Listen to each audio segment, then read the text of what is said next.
সুপ্রিয় সপ্তম শ্রেণীর শিক্ষার্থীরা, ইউনিটি এডুকেশন বিডি চ্যানেলটিতে তোমাদের স্বাগতম। এই ভিডিওতে তোমাদের স্বাস্থ্য সুরক্ষা বইয়ের পৃষ্ঠা নং 88 এর আমাদের সমস্যা ও তার সমাধানে আমার কাজ এই চকটি পূরণ করব। এই চকটিতে আমাদের বিদ্যালয়ে সহমর্মিতার অভাবের সমস্যা সমাধানে আমার কাজের লিখব। তাহলে চলো শিক্ষার্থীরা, আমরা এই চকটি পূরণ করি। আমাদের বিদ্যালয়ে সহমর্মিতার অভাবের সমস্যা 1 লিখব। তুচ্ছ কারণে সহপাঠীদের সঙ্গে বিবাদে জড়ানো। সমাধান: সহপাঠীদের প্রতি সহমর্মিতা প্রদর্শন করা। 2. বিদ্যালয়ের মাঠ অপরিষ্কার হওয়া। সমাধান: আমরা সবাই মিলে বিদ্যালয়ের মাঠ পরিষ্কার করব এবং আবর্জনা নির্দিষ্ট স্থানে ফেলব। 3. শ্রেণীকক্ষ অগোছালো থাকা। সমাধান: শ্রেণীকক্ষে বেঞ্চ, ব্ল্যাকবোর্ড, দরজা জানালা পরিষ্কার ও গুছিয়ে রাখব।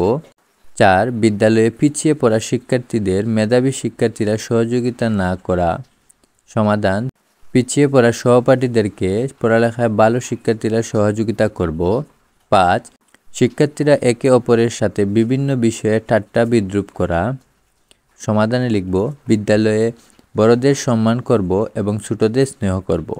তাহলে শিক্ষার্থীরা, এই ছিল তোমাদের স্বাস্থ্য সুরক্ষা বইয়ের পৃষ্ঠা নং 88 এর সমাধান। ভিডিওটি ভালো লাগলে অবশ্যই চ্যানেলটি সাবস্ক্রাইব করতে ভুলবে না।